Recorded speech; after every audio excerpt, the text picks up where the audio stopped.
Hi everyone, my name is Changxin, and in today's lecture is talking about disability and students with disabilities. Hope this lecture can help you have a better understanding of special education and students with disabilities. To talk about students with disabilities, I want to first point out what is typical development. To have a better understanding of typical development will help us identify the different type of disability. The definition of typical development is the ongoing process of growing, changing, and acquiring a range of complex skills at approximately the same age and run the same sequence as the majority of children. So here are the major milestones for student that has typical development. Children at their infancy should have the ability to social response, body control, and show readiness at 9 to 12 months. Toddlerhood should show curiosity.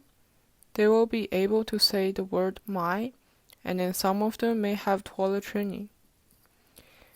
When children get to preschool at the age of 3 to 6, they will develop their own ideas, judgment, and ability to solve questions and problems. They will have some type of creativity and imagination. During the primary school age, around age 6 to 8, they will develop fine and motor skills. And one of the major milestones is learning to read. Those milestones can be used as warning signs for parents when their children did not develop those skills at that particular age. Parents and teachers should be alert when they show warning signs, such as does not responding when you call him or her. Don't keep up with other children at the same age, and don't use motor skills. So there are 4 types of disabilities we can often see: hearing impairment, vision impact, physical disabilities, and chronic health issues.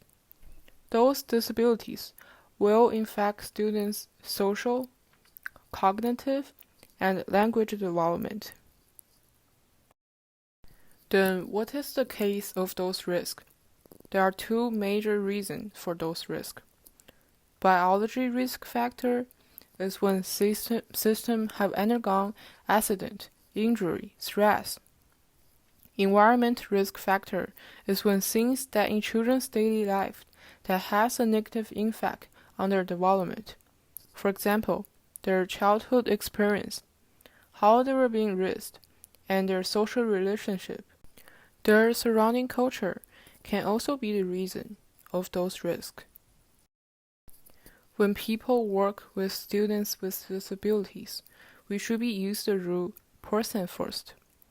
There are many correct ways to address students with disabilities, such like people with disabilities, student with autism, children with Down syndrome, or he and she has a learning disabilities.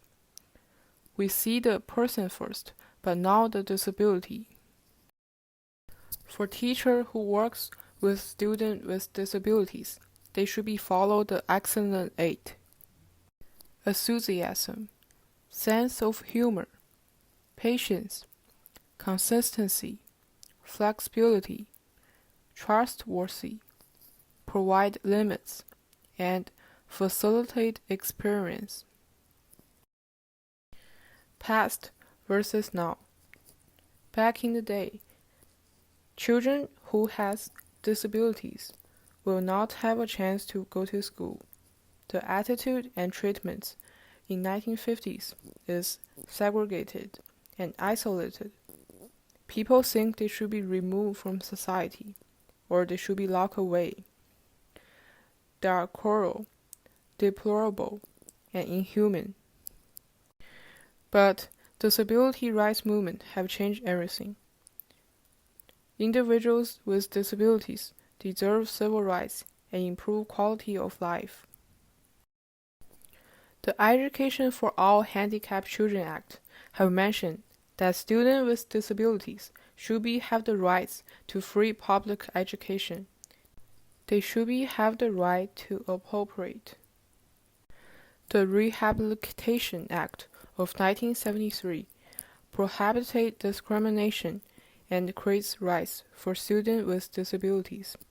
Section 504 mentioned that students with disabilities must have access to education, housing, and public building. So here's the reference. You can find more information about students with disabilities by clicking those links. Thank you for listening, and hope everyone have a better understanding of disability and students with disabilities.